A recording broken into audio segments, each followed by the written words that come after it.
Hi, I'm Dr. Robin Kaslowitz, YouTube's post-traumatic parenting expert. Today we're going to be reading a Reddit thread that a post-traumatic parenting community member sent me about what to do when you're the parent of the weird kid. I think this was posted on Reddit a while ago, but it's one of those questions that a lot of parents have. When your child is struggling socially, what do you do about it? How do you handle it?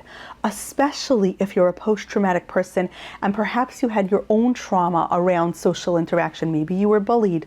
Maybe you were socially excluded. So you've got some triggers around that. How do you handle that?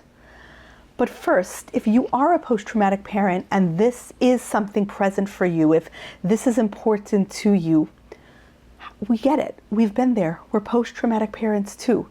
Please click below so you never miss another episode, because this is the kind of thing we talk about here.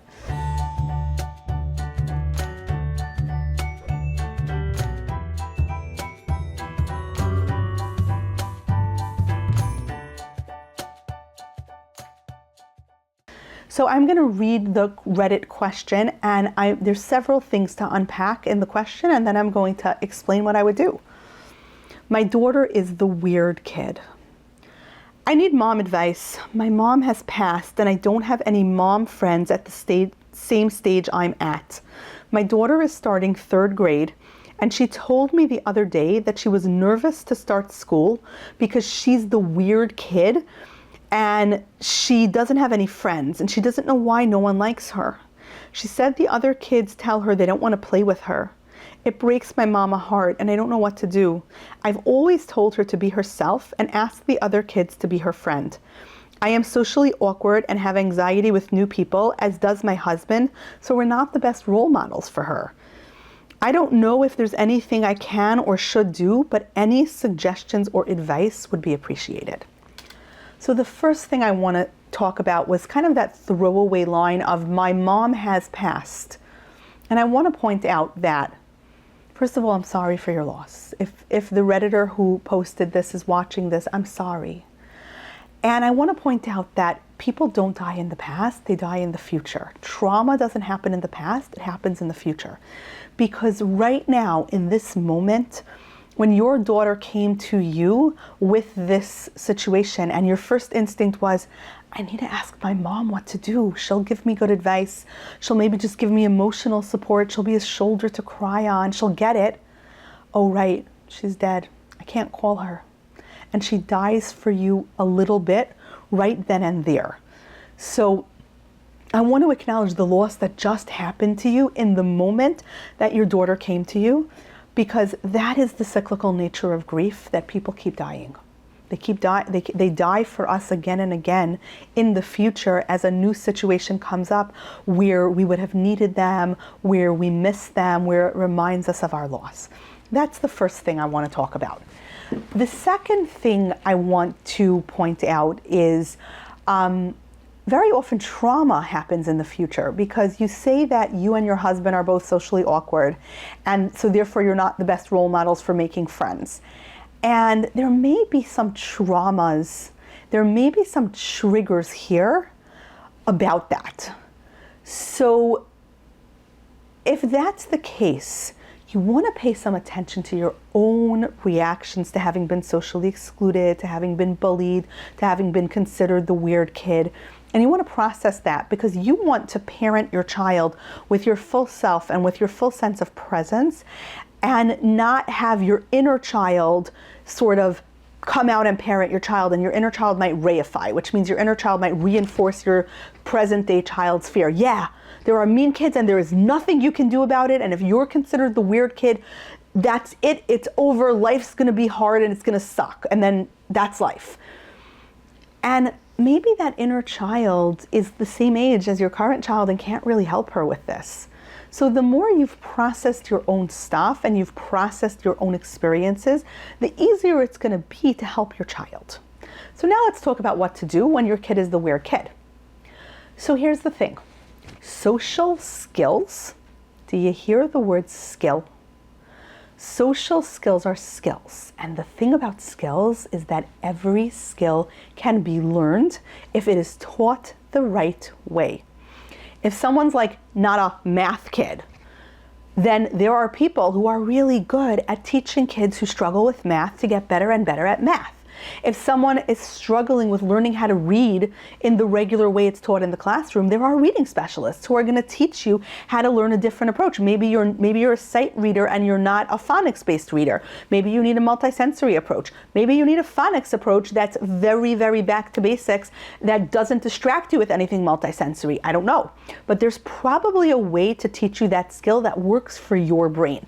If a kid isn't learning a skill, the failure is not with the kid. The failure is with the adult who hasn't figured out how to teach the child the skill. I say this as an introvert who was quite shy and who my entire life felt socially awkward and had a hard time and was bullied. So I say this as someone who knows what it feels like to be the weird kid. Turns out social skills, like any other skill in the world, can be taught and learned. And there is no shame in getting help and having someone teach you social skills. Some of the professionals who teach social skills might be child psychologists like me, speech and language therapists, sometimes occupational therapists, sometimes special education teachers can teach children social skills, because we call social skills like the hidden curriculum. It's these hidden skills about interacting with other children that everybody knows, but nobody teaches you. Like, how close should you stand to another person? So if, these are just some, sensory, like emoji shakers. So if this is me and this is my friend, how close is too close? How close is too far? How close is just right? Social skills very often work off a Goldilocks principle. Too much, too little, just right. So what is going to be just right? Now, when I stand too close and I talk too loud and I talk too much about one topic, what's going to happen is people are going to give me some nonverbal signals. They might back away. They might say, can we change the subject? They might be really mean and say, you're the weird kid and we don't want to play with you. But they will send you a signal that says, oh, I'm uncomfortable with this. If you don't know how to read the signal, it's literally like if I would walk into, a public restaurant in Japan and there would be some sign explaining how this restaurant functions and where you're supposed to go. I don't know the men's room and the women's room, but I can't read Japanese. So I don't know. And the guy's like, there's a sign right there on the wall. Yeah, but I don't read this language. Okay, so if you tell me that that symbol means women's room, now I know. I didn't know because nobody taught me. Social skills are like that. Every single social skill can be broken down into component parts and taught. Everything from varying your tone of voice, to varying how loud and soft your voice is, to how close and far you stand from people, to varying your topics of conversation with people, to not having huge emotional reactions to relatively minor frustrations, to gauge people's interest in what you're talking about and switch the topic when they're not interested, to listen as much as you speak. All of those things can be taught. Two curricula that I really like. There is an author named Michelle Garcia Winner. She writes the Superflex books. You can buy her books. She has a website, and you can teach your daughter at home. But there are also people who are trained by Michelle Garcia Winner who offer her social thinking curriculum in their practices. And sometimes you just hire someone who's an expert. In the same way that you'd hire a mechanic to fix your car, you'd hire an accountant to do your taxes.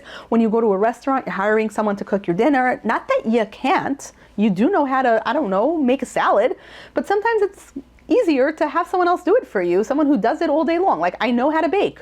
I don't know that I necessarily want to make French macarons because they're labor intensive, when I can go to a bakery and buy some, right? So hiring someone to teach your child these skills is exactly like hiring a CPA to do your taxes. It doesn't mean there's something wrong with you. There's no shame. It's like hiring a tutor because your kid has, the SATs or, some entrance exam. Anything that's a skill can be taught. You just have to find the right teacher. Another series of books that I really like are Julia Cook's The Very Best Me series. You can find them on Amazon, and she has books about every social skill, from like interrupting to personal space, to tone of voice, to loudness of voice, to sharing, to lying. I mean, you pick your, impatience waiting online. Pick the social faux pas your kid is making. She has a really fun, engaging, and counter-shaming book to teach that child the skill. And please remember, your child is not you, your child has you. And that means that she has you with your deep understanding of what it feels like to be socially rejected and how hard that is and how scary and sad that is. And she has you with your adult capacity to learn new skills and to teach her new skills. So she has both. I am a shy person by nature. I do not appear shy here on YouTube. I don't appear shy when I do teacher training seminars and I have 200 teachers in an audience, or 30 school superintendents in an audience. I don't appear shy because I have learned the skills to manage in a social situation. And here's the other thing that a child psychologist will tell you. You got to do what you're afraid of and what you're not very good at. And the more you do that thing, the better you get at it. And the easier it gets. So there are even social skills groups and social skills therapy groups where kids can practice social skills with each other, and then they might make a friend who's sort of from their own planet, right? In some towns you can find a Lego group meetup where, and you know what? You're gonna find a lot of the socially awkward kids at the Lego group meetup, because it's kind of the planet where the socially awkward kids sometimes hang out. So fine, maybe she's not good at sports and she's not a joiner when it comes to like sports-based activities. No problem. There are other forms of intelligence. Maybe bird watching, maybe it's a 4-H club, maybe it's scouting, maybe it's a science program, maybe it's a coding lab, maybe it's a robotics lab. 2 things. She will learn something she's good at, like a skill she's good at, which will give her self-confidence. It will give her a planet. Like, okay, so I don't belong on planet 3rd grade, but I belong in planet robotics. That's where my people are. And I think there are so many post-traumatic parents that will say that, like, joining the band or joining the drama club or, joining the chorus or joining scouts or, joining a program that maybe like the majority of the class wasn't all that into, but you found your people. Like, that's your place. I will never forget, in my office many years ago, I used to have, different goals that kids were working towards, and I would have like these big prizes that kids were working towards. Like, for example, let's say a child who was having a hard time like getting up in the morning, and like if we're having time management, we're going to get points towards something. Maybe it's a child who's really phobic of something, and every time that we face our phobia, I'm terrified of spiders, and like every time we face our phobia, like we imagine a spider, we might get points towards this thing. And was one time a child who was, one of the biggest, presenting problems was he had a really hard time with social skills and he had a really hard time making friends. He came into my office and he noticed that on that shelf there was a rock polishing kit. And he's like, oh my goodness, you have a rock polishing kit. I know that model. That's exactly the one I've always wanted. I just love rocks and geology and polishing rocks and and he just started telling me all of his expertise. And I remember thinking, like, I know another kid from your planet.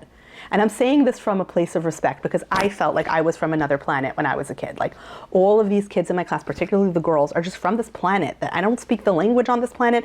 I don't get the rules on this planet. Gravity works weird here. Food tastes, everything's weird here.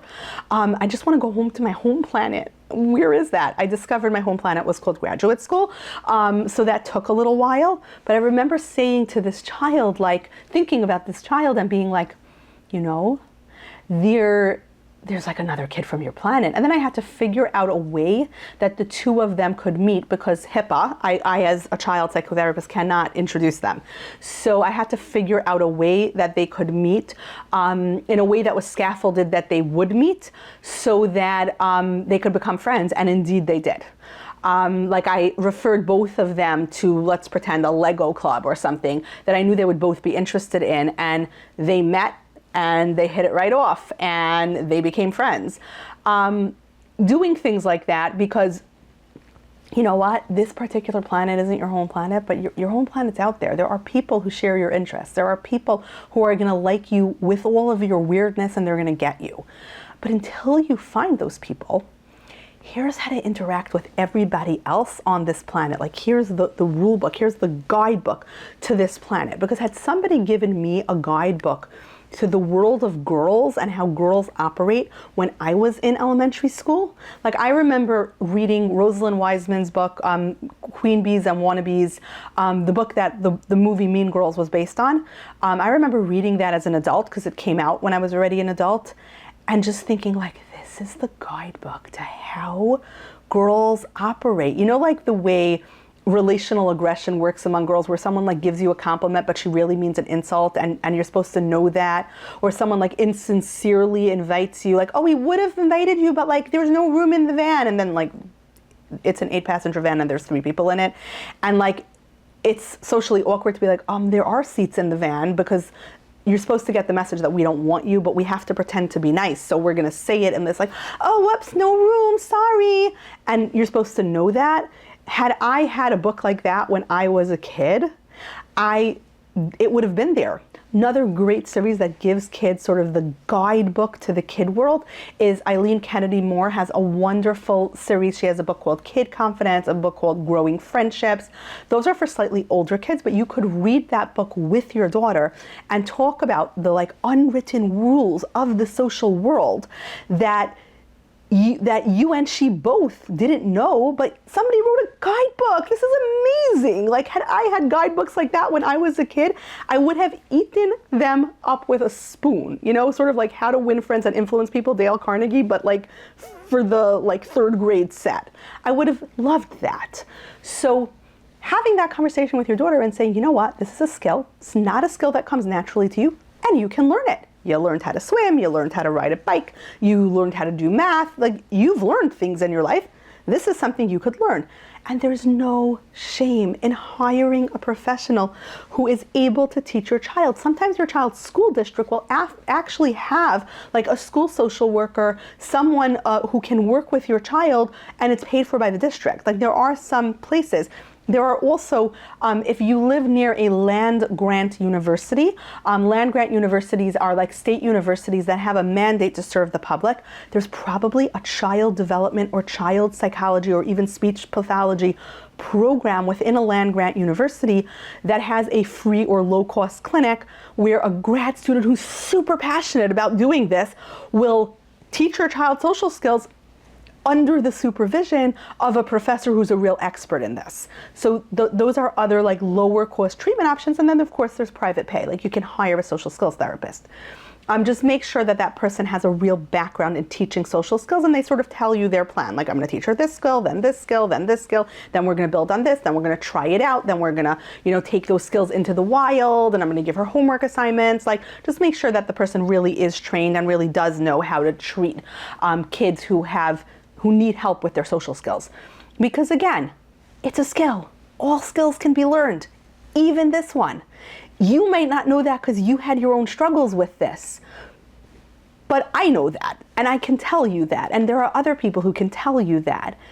And know that in all her weirdness glory, your daughter's gonna be okay because she has you, and she has help. And the fact is, I wanna point one last thing out.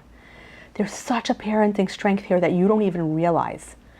Your kid came to you and trusted you with her problem. She didn't automatically assume that you would reject her too. She wasn't afraid to like tell you because you might think badly of her. She wasn't afraid to tell you because then you'll say, well, yeah, you are weird. Like, she came to you and told you because she trusted you to be the adult who has solutions to her problems. So whatever your struggles in school were, you've done a really good job as a parent. And it sounds like your husband has too, because she sees you guys as resources. That's amazing. Please, please give yourself a giant round of applause that your kid had a problem and thought, I know what to do, I'm going to my mom. That's amazing. And perhaps that's you perpetuating the legacy of your mother. That in that way she lives on, because the resilience she gave you allowed you to become the kind of parent that your kid comes to with a problem. So please don't undervalue how huge that was. There are a lot of kids who don't go to their parents with their problems because they don't see their parents as a resource to help them. If you like this video, if you found this helpful, please click subscribe below so you never miss another episode. I feel like this episode could help a lot of people. So if you have a friend who you're thinking, oh, This is stuff she needs to hear. This would actually help her a lot. Send her this video, tag her in the comments, let that friend know, send him a message telling him about our channel, because post-traumatic parenting grows one post-traumatic parent at a time. If you want more resources, if you want to hang out where the post-traumatic parenting community hangs out, check out @Dr. Koslowitz Psychology on Instagram. I do respond to my DMs, I do respond to comments, and I do shoot videos in response to the question people ask me and bring to my attention.